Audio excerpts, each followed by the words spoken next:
En ocasiones anteriores les he dicho que tener paciencia es clave fundamental al momento que estamos aprendiendo una nueva técnica o el uso de una máquina nueva. Dañar materiales es normal en el proceso de aprendizaje, así que quiero que me acompañes en este proceso donde estoy conociendo cada día más la máquina Xtool D1 y justamente en este video vamos a probar uno de los accesorios que es el RA2. El accesorio RA2 tiene varias formas de colocarlo para grabar diferentes tipos de piezas, incluso piezas totalmente esféricas. Pero en este video vamos a ver cómo personalizar tumblers, vasos o botellas de agua y básicamente vamos a usar el accesorio en la forma que ya viene en la caja.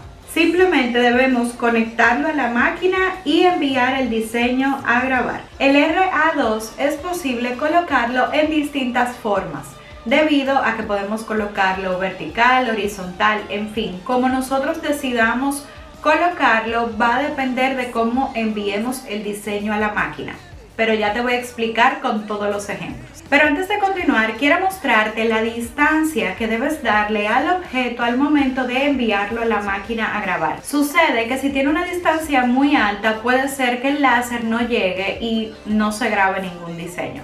Entonces, para que puedas trabajar con la máquina, para que la máquina pueda grabar correctamente los objetos, vas a bajar esta palanca que es como una guía y permitirás que toque la parte más alta de tu objeto. Luego, subes el seguro que está del otro lado para que puedas ajustar la distancia. Finalmente, bajas el seguro para que no se mueva y ya estás listo para continuar.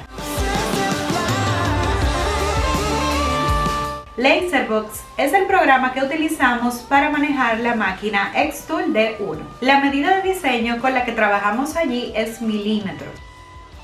Importo el diseño que está en formato PNG y ajusto al tamaño. La configuración que utilicé en este grabado fue la siguiente: poder de 75 grados, velocidad de 100 y pases lo dejé con 1.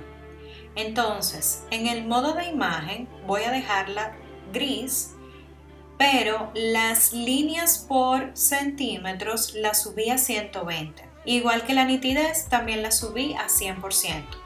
Para que pueda grabar la imagen en esta dirección vertical, debo colocar el accesorio RA2 con el logo de frente a donde se encuentra el botón de la máquina. En el programa debo indicarle que hará un giro de 90 grados. Antes de decirle que se vaya a personalizar, indícale que esta botella o vaso o tumbler que vayas a personalizar va a tener la parte giratoria. Luego, pídele que te haga la prueba de por dónde va a pasar el láser que debes de darle a este botón de framing.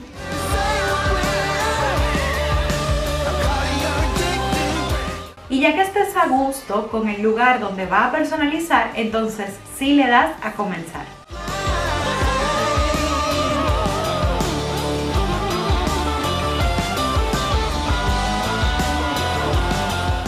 Si no estás conforme con el lugar donde va a grabar, pues simplemente no le tengas miedo a la máquina, porque si aún no ha comenzado a grabar, lo que puedes hacer es mover ya sea la base, o sea el accesorio del RA2, y colócalo al lugar donde quieres que grabe, o también puedes mover el cabezote para que este lo coloques en el punto donde quiere que inicie a grabar. Recuerda que la configuración es en base al material que estás grabando. El proceso de grabado va a tardar dependiendo del diseño y la velocidad que le asignes.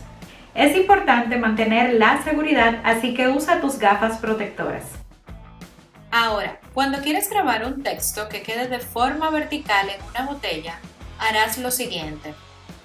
En este caso, hice el texto directamente en LaserBox y seleccioné la tipografía, que son de las que ya están instaladas en mi computadora, y ajusté tamaño y simplemente dejaré el diseño de esta misma forma horizontal. Aquí ya terminó. pero para poder ver cómo quedó realmente, debemos limpiar la superficie y estaremos viendo el verdadero resultado final. Ahora, colocaré la segunda botella para comenzar el mismo proceso.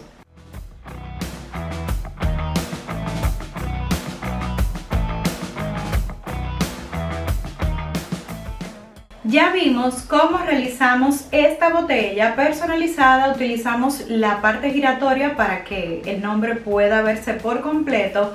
Pero si nosotros queremos lograr este tipo de resultado donde la máquina gira por completo para grabar toda la botella, entonces ahora te explico qué debes de tomar en consideración. Cuando queremos hacer un diseño completamente cilíndrico, debemos tomar la medida completa del objeto. En este caso la tomé en centímetros y la convertí a milímetros. Hice este diseño en Illustrator y lo cargué como PNG. Ya solo le indiqué a la máquina los valores para grabar y, muy importante, para que la máquina pueda leer que el diseño dará la vuelta y no se quedará una línea recta como los anteriores, hay que girar el diseño 90 grados. Ahora, cuando la máquina haga la prueba, podemos verificar que la máquina lo hará de forma correcta. Estoy hablando en el proceso de framing.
Para conocer más sobre esta máquina y todo lo que puedes hacer con ella, te invito a que mires este video sobre la Xtool D1.